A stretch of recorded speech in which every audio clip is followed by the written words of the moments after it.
Ravi de vous retrouver, chers téléspectateurs, et bienvenue dans cette nouvelle édition, dans votre émission hebdomadaire autour du monde édition Afrique. Comme vous savez, pendant cette édition, on jette un coup d'œil sur les dernières actualités, mais aussi sur les dernières évolutions qui ont pris place sur la scène politique du continent africain, notre continent africain, durant les derniers jours. Et bien sûr, nous allons commencer cette nouvelle tournée par une attaque lancée contre une base kenyane en Somalie, et cette opération, plutôt les Shebab, affirment avoir tué une centaine de soldats kenyans, en avoir enlevé certains lors de l'attaque du camp de la MISOM vendredi. Vendredi, c'était un jour où Ouagadougou, le Burkina Faso, a été frappé par des attentats terroristes. Et donc, dans les prochaines minutes, nous allons discuter ensemble avec notre invité de marque, monsieur Bachar Yaya Issa Anga. C'est un journaliste à la télé Tchad qui nous honore aujourd'hui au studio de la TV internationale. Mais avant de commencer notre discussion, permettez-moi de vous proposer ce reportage. L'opération de recherche et sauvetage est en cours en Somalie, ont affirmé dimanche 17 janvier les autorités kenyanes après l'attaque vendredi par les islamistes somaliens Shebab d'un camp de l'AMISOM, la force de l'Union africaine en Somalie, dans laquelle un nombre indéterminé de Kenyans sont morts. Le Kenya n'a pas communiqué le bilan des victimes de l'attaque, alors que les Shebab affiliés à Al-Qaïda ont affirmé dimanche plus d'une centaine de soldats kenyans avaient été tués et certains capturés. Les combattants moudjahidines ont tué plus de 100 envahisseurs kenyans, se sont emparés de leurs armes et véhicules militaires et ont même capturé des soldats kenyans vivants, détaille un communiqué. Des sites internet islamistes somaliens affirment que 12 soldats kenyans ont été capturés. Ces sont impossibles à vérifier de manière indépendante. Les Shebab ont coutume d'exagérer les bilans de leurs opérations et la MISOM ne communique en général pas le nombre précis de victimes dans ses rangs.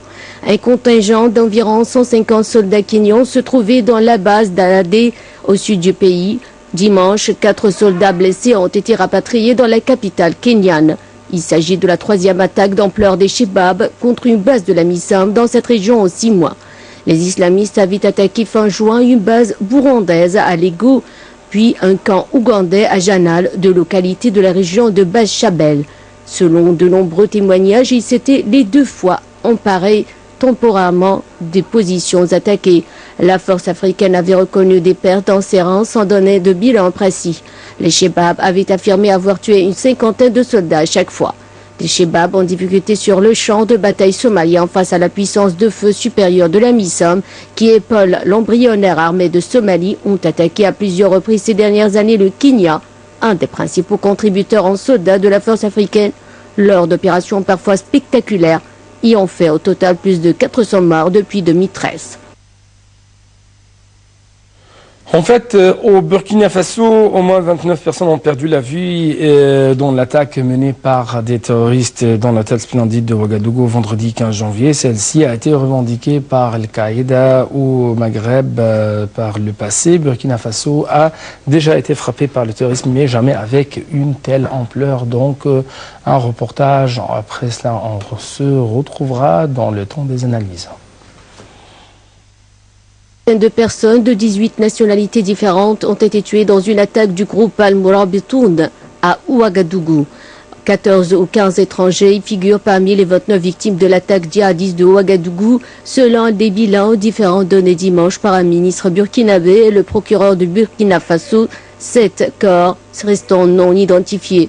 Selon le décompte du ministre de la Sécurité intérieur Simon Compaoré, 4 Canadiens, 3 Ukrainiens, 2 Français, 2 Suisses, 2 Portugais et un Néerlandais ont été tués, soit 14 étrangers ainsi que 8 Burkinabés. Par ailleurs, 176 personnes ont pu être secourues, avait précisé dimanche matin le ministre de la Sécurité intérieure. Parmi les rescapés figure le ministre du Travail Clément Sawadogo. En outre, 3 djihadistes, 2 à la peau blanche et 1 à la peau noire, ont aussi été tués selon le ministre. Au stade actuel de l'enquête, on ne peut pas savoir le nombre exact de djihadistes, a souligné Simon Compaoré, interrogé sur les témoignages, faisant état d'un nombre plus important que 3. Le ratissage continue, 129 hôtels ont été fouillés, a-t-il ajouté. Concernant l'enquête, les djihadistes sont allés prier dans une mosquée derrière l'hôtel, une mosquée communément appelée Wahhabia, a déclaré Simon Compaoré, évoquant la possibilité que des djihadistes aient procédé à un réparage des lieux, peut-être avec des complicités. Le café Cappuccino, où il y a eu le plus de victimes, est un coin fréquenté par des étrangers. Les djihadistes sont arrivés avec 3 véhicules et ce sont eux qui ont mis le feu pour brouiller les indices, a-t-il ajouté. 12 enquêteurs français, 6 gendarmes et 6 policiers sont arrivés dimanche pour aider à mener l'enquête, selon une source diplomatique. Les corps des 3 djihadistes ont été identifiés, tous les hommes, a précisé dans la soirée Simon Compaoré. Ils ont péri au cours de l'assaut mené durant une douzaine d'heures par des forces de l'ordre burkinabé, appuyées par des forces spéciales françaises et américaines. Une source sécuritaire avait auparavant évoqué la présence d'au moins 4 djihadistes, dont 2 femmes. Le ministre de la Sécurité intérieure a précisé que les assaillants étaient très jeunes, le plus âgé ne doit pas avoir plus de 26 ans, et qu'ils étaient arrivés à bord de véhicules immatriculés au Niger. L'action a été revendiquée dans la nuit par le groupe djihadiste Al-Qaïda au Maghreb islamique AQMI, qui l'a attribué au groupe Al-Murabitoun du chef djihadiste Mortar Belmokhtar, selon Saïd, une organisation américaine qui surveille les sites internet islamistes. Par ailleurs, un couple d'Australiens a été enlevé vendredi dans le nord du Burkina Faso, un rapt revendiqué samedi par un responsable du groupe djihadiste malien Ansar Dine. Selon lui, les 2 étrangers sont aux mains de djihadistes appartenant à l'émirat du Sahara, un groupe lié à Al-Qaïda au Maghreb islamique AQMI.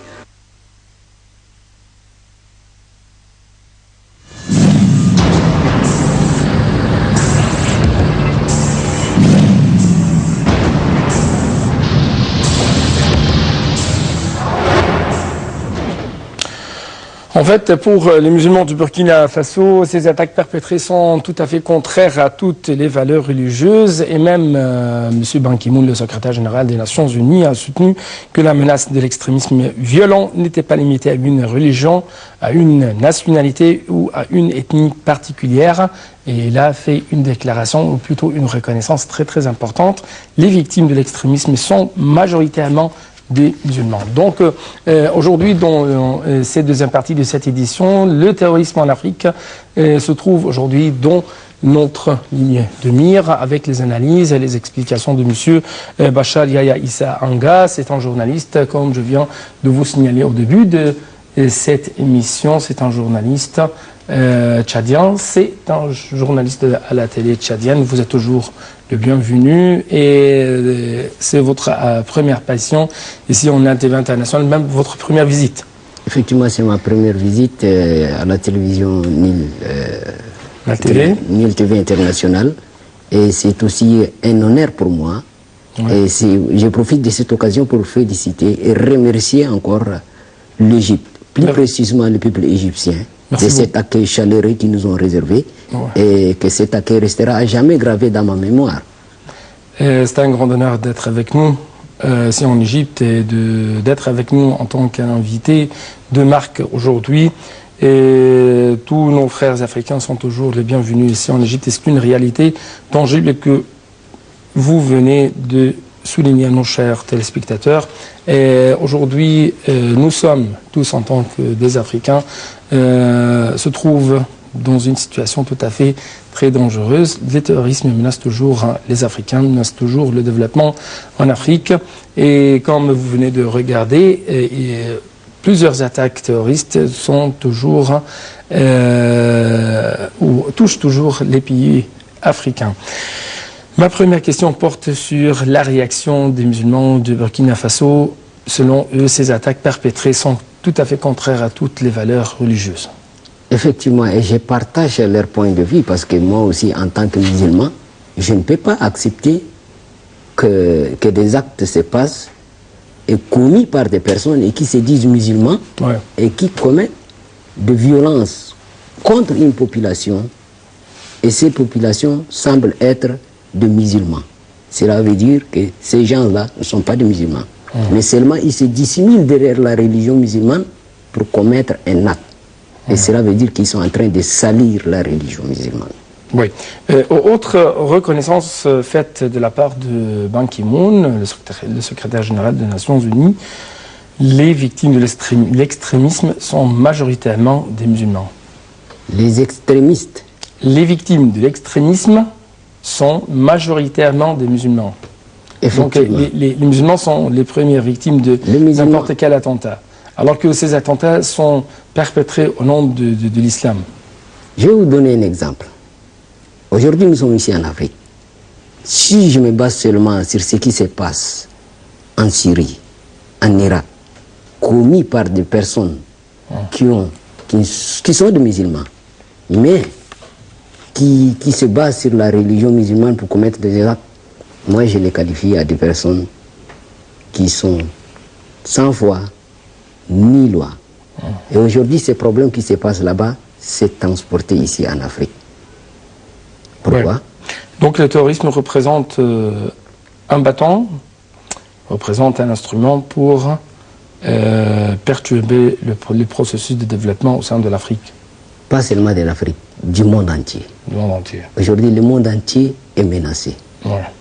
Et nos dirigeants sont les premiers à réagir pour sécuriser la population. Nous, journalistes, nous devons véhiculer le message, informer la population, leur dire d'être vigilants. Ouais. Ça, c'est notre rôle à nous. Quant à la population, elle doit aussi collaborer avec les forces de défense et de sécurité. Ouais. Parce que vous venez de dire que les journalistes ont un message à envoyer, à adresser aux dirigeants et en même temps à mettre en exergue le but, l'objectif principal du terrorisme, c'est diviser pour régner. C'est-à-dire comment commettre de tels actes au nom de n'importe quelle religion pour faire des divisions et des effritements au sein de n'importe quelle population. Avant de répondre à votre question, j'aimerais vous dire une chose, parce que les terroristes ont beaucoup de stratégies. D'abord, ils se basent sur la faiblesse des gens. La deuxième chose, ils ont des gens très intelligents, des diplômés. Je prends l'exemple seulement des ingénieurs terroristes qui savent manipuler l'ordinateur ou bien n'importe quel appareil. Ouais. Ils passent par le biais grâce à leurs compétences, ils peuvent rentrer dans n'importe quel site, chercher des informations pour les utiliser contre n'importe quel pays. Ouais. Je vais vous donner un exemple de ce qui s'est passé en France. Ils ont utilisé certaines stratégies grâce à leur technologie pour rentrer en France, et le cas des Bataclan. C'est-à-dire qu'ils ont défié le système sécuritaire de ce pays pour commettre un acte. Qui était en l'alerte maximum. L'alerte maximum. Et là, ils ont mis devant un fait accompli le système sécuritaire français. Imaginez-vous, des gens qui ont une telle compétence, ne peuvent-ils pas venir ici en Afrique, exploiter ce qu'ils ont fait en France? Ouais. Et en même temps, la question la plus importante, c'est comment, par exemple, Boko Haram, un seul groupe, entre deux guillemets, extrémistes qui sont devenus terroristes, mais sont toujours des, soi-disant, des amateurs. Ce ne sont pas des professionnels. Donc comment ils peuvent menacer presque 5 pays africains ou l'armée de 5 pays africains qui se trouvent aujourd'hui tout à fait dans une situation dangereuse, à savoir le Tchad, à savoir le Nigeria, le Niger, le Cameroun. Boko Haram, c'est un groupe, certes, mais ils ont des financements. Et cette mainmise ne se voit pas. Oui, le financement, la formation et la planification. C'est des trucs qui viennent d'ailleurs, et moi je n'ai pas une connaissance là-dessus, mais à ce que je sache, Boko Haram a changé même de dénomination aujourd'hui. Il ne s'appelle pas Boko Haram. Il s'appelle Organisation des États islamiques de l'Afrique de l'Ouest. C'est-à-dire qu'ils ont tendu une main à Daesh ou à Al-Qaïda pour se financer et commettre certains actes. Et le gouvernement de ces pays que vous venez de citer a compris le jeu de Boko Haram. C'est pour cela qu'ils les ont encerclés. Et c'est ce qu'on appelle la guerre d'usure. Il faut encercler l'ennemi, ne pas lui permettre d'avoir ne serait-ce que des munitions ou bien de logistique pour commettre un acte. Et aujourd'hui, est-ce que vous avez entendu parler de Boko Haram? Je ne pense pas. Parce qu'ils ont été bâtis à plate couture par le Tchad, le Cameroun, le Niger et le Nigeria. Et ce qu'il leur reste à faire, c'est d'aller dans des petits villages par le biais de certains jeunes qu'ils utilisent pour aller commettre des attentats kamikazes. Ouais. Et ces jeunes-là que Boko Haram utilise sont inconscients et ils ne savent pas ce qu'ils font. Et je vais vous dire quelque chose de très important parce que c'est que Boko Haram utilise pour manipuler ces jeunes. C'est un produit qu'on appelle les psychotropes. Les psychotropes, c'est un stupéfiant. Ouais. C'est une sorte de drogue, mais très dangereuse qui agit directement sur le système nerveux de l'être humain. Ouais. Dès qu'ils consomment les psychotropes, ils sont faciles à être manipulés. On leur dit, tu t'en vas, celui qui est devant toi, c'est ton ennemi. Ce n'est pas un musulman, c'est un mécréant. Il faut le tuer. Si tu meurs, tu rentres directement au paradis. Je vais vous donner un exemple. Il y a de cela un mois. Boko Haram a tenté d'entrer dans un village au lac Tchad. C'est à l'ouest du Tchad. C'est une région où actuellement il y a l'état d'urgence qui est décrété. Ouais. Ils ont été arrêtés par les forces de défense et de sécurité tchadiennes. Une jeune fille du nom Zahra. Dès qu'ils l'ont arrêtée, elle a dit qu'elle veut retourner d'où elle vient. Parce qu'elle se sent bien là-bas. Ouais. Et ici, elle est parmi les mécréants. Et qu'elle ne veut pas rester. Son objectif, c'est d'aller au paradis si elle meurt. Ça, c'est un exemple patent. Ouais. Donc, vous trouvez que de tels groupes terroristes essaient toujours de reformuler les phrases, reformer les cerveaux, les systèmes nerveux de n'importe quel prétendant pour le djihad ou le terrorisme. À propos du djihad, est-ce que c'est juste d'employer dans la presse francophone de tels termes, des attentats djihadistes? Et pourquoi on ne l'appelle pas des attentats terroristes? C'est-à-dire que c'est une appellation. Mais normalement, ce n'est pas un attentat djihadiste, parce que quand on parle de djihad, c'est tout à fait le contraire. Pour moi, en tant que musulman, je ne peux pas dire que c'est du djihad. C'est pas donc il y a une certaine manipulation. Il y a une certaine manipulation. On se base sur le mot. Le djihad et le terrorisme, ce sont des choses différentes. Tout à fait différentes. Le djihad, pour un musulman, oui. Le djihad, c'est quelque chose de dire que moi je suis djihadiste. Ça, je m'en vais contre une religion, contre des gens qui cherchent à combattre ma religion. Mais le terrorisme, c'est un acte commis par des personnes, des individus mal intentionnés qui ont des arrière-pensées et commettre des actes de violence contre des populations civiles innocentes. Ouais. Ce sont des choses différentes. Je crois que même le sens de ce terme, le djihad, est manipulé et utilisé selon les intérêts des grandes puissances mondiales. Par exemple, quand il y avait une lutte de la part des Afghans contre l'armée rouge ou l'ex-Union soviétique en Afghanistan, alors la machine infernale occidentale, avec plus de précision américaine, a qualifié les combattants afghans de moudjahidines. Ce sont les anges d'Allah contre les forces de l'ex-Union soviétique qui sont qualifiées par les médias occidentaux de diables rouges. Donc c'est toujours une manipulation de la part des médias occidentaux.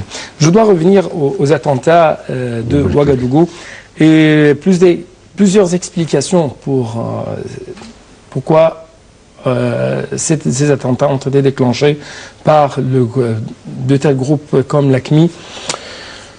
Pour certains, Burkina Faso représente un symbole de la démocratie. Pour d'autres, le Burkina est un point d'appui permanent de l'opération militaire française Barkhane.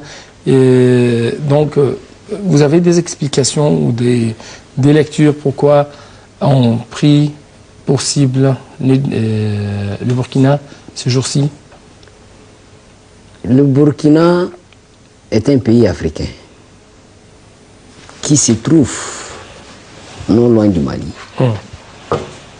Et ce pays est menacé aujourd'hui, ou bien a subi un attentat terroriste. Ouais. Ces terroristes veulent prouver aux autres pays africains qui sont en train de lutter contre le terrorisme que l'exemple du Mali, Ouais. aujourd'hui c'est le Burkina, demain ça peut être un autre pays, je ne sais pas. Oui. Par exemple, N'Djamena était pour un certain temps un but contre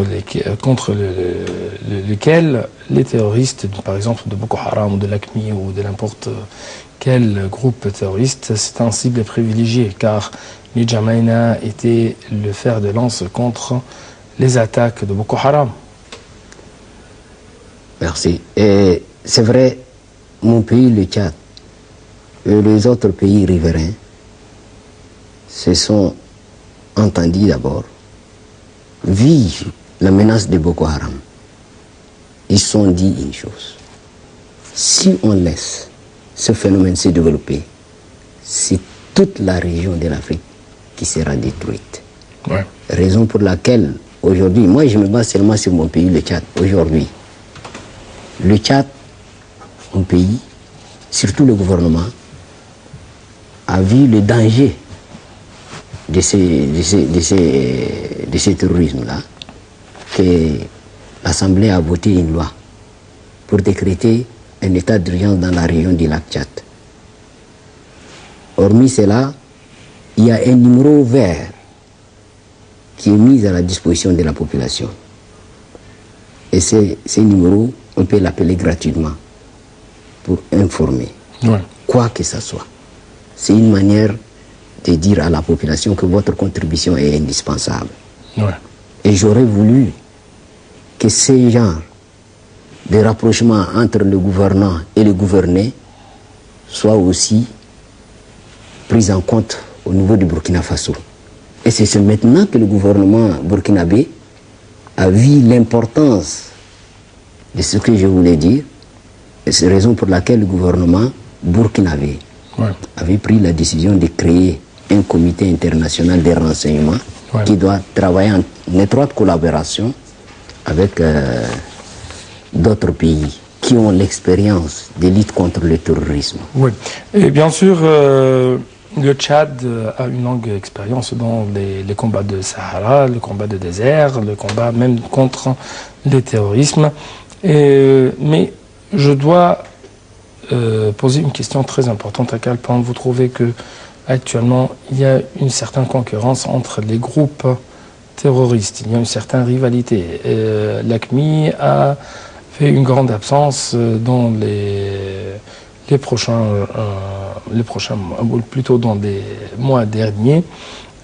Par contre, Daesh a pris le devant de la scène politique et sécuritaire du monde entier, pas seulement en Afrique. Donc, l'AQMI vient de revendiquer un tel attentat de Ouagadougou. Donc, est-ce que c'est une concurrence entre les groupes terroristes ou une collaboration? Ce n'est pas une collaboration, mais plutôt une concurrence qui ne dit pas son nom. Parce que l'attentat qui s'est passé au Burkina Faso, d'abord, le premier groupe qui avait revendiqué l'attentat, c'était AQMI. Et ils l'ont attribué à Al-Mourabitoun, de Mokhtar Bel Mokhtar, Oui, qu'on l'appelle le Borgne. le Borgne, oui. C'est lui qui a évité de justesse au combat des Tessalites, des Tagargar, Oui. au Mali. Et c'est l'homme qui contrôle encore le chemin, les routes commerciaux et financiers Je ne peux pas, je ne peux pas dire que C'est selon des informations d'après de sources, bien sûr, françaises. Même si ce sont des informations des sources françaises, je ne peux pas dire, moins encore confirmé, parce que cette zone est incontrôlée. Ouais. Parce qu'il y a Admi, il y a Al-Mourabitou, il y a MNLA, il y a Ansar ad-Din. Ils sont nombreux dans ces zones. C'est devenu un no man's land. C'est comme le sud Libye. Aujourd'hui, le sud Libye est aussi une menace. Oui.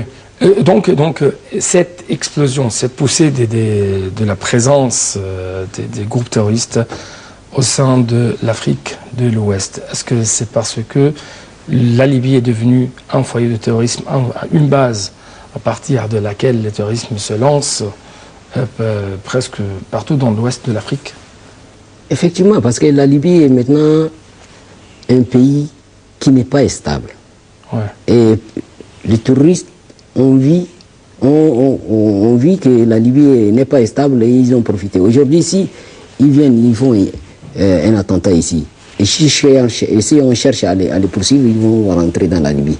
Ouais. On ne va pas les trouver. Donc, en bref, dernière question. Comment traiter la question libyenne à travers l'intervention militaire ou à travers des négociations entre les belligérants libyens? Il y a deux manières de traiter les choses. La première des choses, c'est de chercher à faire en quelque sorte d'unir le peuple libyen d'abord. Ouais. Une fois le peuple libyen uni, ce sont ce peuple-là qui vont combattre ceux qui sont à l'intérieur de chez eux. Ouais. Ça, c'est la première des choses. La deuxième des choses, le monde entier doivent contribuer, unir leurs forces à travers tous ces pays qui font face au terrorisme. Monsieur Bachar, malheureusement, je n'ai plus de temps. C'est pourquoi permettez-moi de vous remercier infiniment pour cette intervention. Et c'était tout pour cette édition, chers téléspectateurs. Et bonne suite de nos programmes sur l'Alternative internationale. Merci.